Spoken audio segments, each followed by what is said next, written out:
অর্থ মন্ত্রণালয় সম্পর্কিত সংসদীয় স্থায়ী কমিটি যথাযথভাবে কাজ করছে না বলে অভিযোগ করেছেন কমিটির সদস্য ও এনসিপির দক্ষিণাঞ্চলের মুখ্য সংগঠক হাসনাত আব্দুল্লাহ।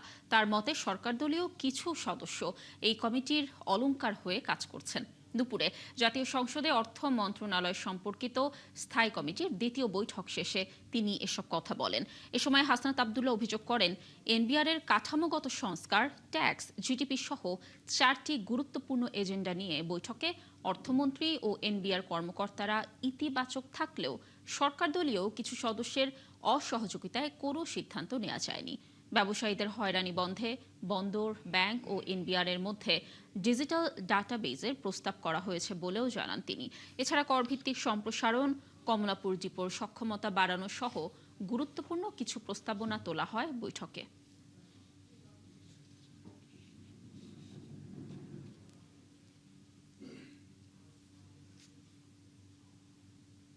আমরা জানি বাংলাদেশের বিজনেসম্যানদেরকে অনেকেই আমাদের এই সিস্টেমেটিক কারণে অনেকেই হ্যারেস হয়ে থাকে।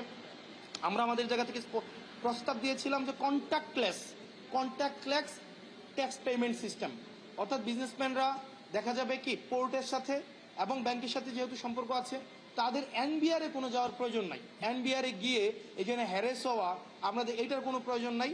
বরং আপনারা দেখেন, এবং আরেকটা বিষয় রয়েছে, দেখবেন এনবিআর, তারপরে হচ্ছে ব্যাংক এবং পোর্টের মধ্যে একটা চিঠি চালাচালির প্রক্রিয়া আছে।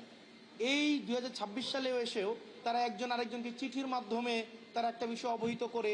ফলত যেটা হয়, দেখা যায় যে আমাদের পোর্টে কোনো ধরনের ইম্পোর্ট এক্সপোর্ট আইটেম যখন আসে, এটা ডিসচার্জ করার সময়টা বেড়ে যায়।